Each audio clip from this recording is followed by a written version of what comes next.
ಸಂಭೋಗದ ನಂತರ ನೀರು ಕುಡಿದರೆ ಏನಾಗುತ್ತದೆ? ಸಂಭೋಗದ ನಂತರ ನೀರು ಕುಡಿದರೆ ಹೀಗಾಗುತ್ತದೆ. ಸಂಭೋಗದ ನಂತರ ಅನೇಕರು ಸುಸ್ತಾಗುತ್ತಾರೆ. ಬೆವರು ಬಂದ ತಕ್ಷಣ ನೀರು ಕುಡಿಯುತ್ತಾರೆ. ಆದರೆ ಸಂಭೋಗದ ನಂತರ ನೀರನ್ನು ಕುಡಿಯಬಾರದು ಎಂದು ತಜ್ಞರು ಹೇಳುತ್ತಾರೆ. ಹೀಗೆ ಮಾಡುವುದರಿಂದ ಹಲವಾರು ರೋಗಗಳು ಬರುತ್ತವೆ ಎಂದು ಹೇಳಲಾಗುತ್ತದೆ. ಸಂಭೋಗ ಮಾಡುವ ಸಮಯದಲ್ಲಿ ದೇಹವು ಬಿಸಿಯಾಗುತ್ತದೆ. ಸಂಭೋಗದಲ್ಲಿ ಭಾಗವಹಿಸಿದ ನಂತರ ದೇಹವು ತಣ್ಣಗಾಗುತ್ತದೆ.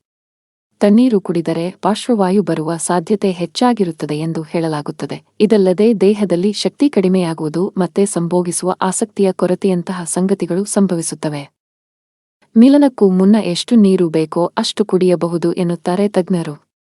ಸಂಭೋಗದ ನಂತರ ನಿಮಗೆ ಹಸಿವು ಅನಿಸಿದರೆ ಅದು ನಮ್ಮ ದೇಹದಲ್ಲಿನ ಎಲ್ಲ ಅಂಗಗಳು ಸರಿಯಾಗಿ ಕಾರ್ಯನಿರ್ವಹಿಸುತ್ತವೆ ಎಂಬುದಕ್ಕೆ ಇದು ಉದಾಹರಣೆ ಎಂದು ಹೇಳಲಾಗುತ್ತದೆ.